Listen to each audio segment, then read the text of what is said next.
জুলাই আগস্টে সংঘটিত হত্যাকাণ্ড তদন্তে স্বাধীনভাবে কাজ করবে জাতিসংঘের ফ্যাক্ট ফাইন্ডিং মিশন। প্রয়োজনীয় সহযোগিতা করবে সরকার বলে জানিয়েছেন পররাষ্ট্র উপদেষ্টা তৌহিদ হোসেন। দুপুরে পররাষ্ট্র মন্ত্রণালয়ে তিনি একথা বলেন। পররাষ্ট্র উপদেষ্টা বলেন, রাশিয়ার উপর মার্কিন নিষেধাজ্ঞা থাকায় তা মাথায় রেখেই দ্বিপাক্ষিক সম্পর্ক এগিয়ে নেবে বাংলাদেশ। উন্নয়ন সহযোগী হিসেবে পাশে থাকবে জাপান বলেও জানান তৌহিদ হোসেন। দেখুন তামান্না তাহসিন খানের প্রতিবেদন। পররাষ্ট্র মন্ত্রণালয়ে পররাষ্ট্র উপদেষ্টা তৌহিদ হোসেনের সাথে বৈঠক শেষে সাংবাদিকদের সাথে কথা বলেন জাপানের রাষ্ট্রদূত Iwama Kiminori. Dr. Yunus and the interim government on the 9th of August, and I reiterated. তিনি বলেন, অন্তর্বর্তীকালীন সরকারের সাথে কাজ করতে আগ্রহী জাপান। রোহিঙ্গা প্রত্যাবাসনের বিষয়ে আলোচনায় প্রাধান্য পেয়েছে বলেও জানান রাষ্ট্রদূত।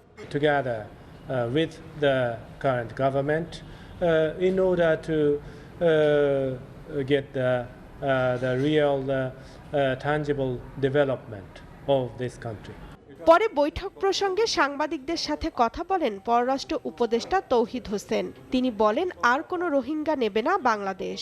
জাপানের সাথে আমাদের সম্পর্ক অত্যন্ত ভালো, আপনারা সবাই জানেন। জাপানিজ রাষ্ট্রদূত আমাদের এই সরকারকে ওয়েলকাম করেছেন।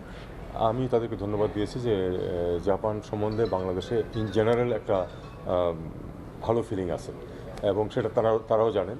রাশিয়ার রাষ্ট্রদূত আলেকজান্ডার মন্টিটোস্কির সাথে আলোচনায় রূপপুর পারমাণবিক প্রকল্প বাস্তবায়নে কিছুটা দেরির বিষয়টি গুরুত্ব পেয়েছে বলেও জানান তিনি।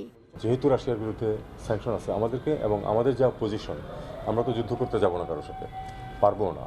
কাজেই আমাদেরকে যেটা করতে হবে সেটা হলো যে এই যে স্যাংশন রেজিমের ভিতর দিয়ে আমরা যেটুকু সহায়তা করতে পারি, যেটুকু ইন্টারাকশন করতে পারি, সেটার ম্যাক্সিমাম আমরা করতে চাই। কারণ রাশিয়া আমাদেরকে তদানীত সোভিয়েত ইউনিয়ন আমাদের মুক্তিযুদ্ধের সময় বিরাট সহায়তা দিয়েছে। জুলাই আগস্টের গণহত্যার বিষয়ে জাতিসংঘ স্বাধীনভাবে নিরপেক্ষ তদন্ত করুক। জাতিসংঘের আবাসিক প্রতিনিধি গোয়েন লুইসের সাথে বৈঠকে বিষয়টি আলোচনা হয়েছে বলেও জানান তৌহিদ হোসেন।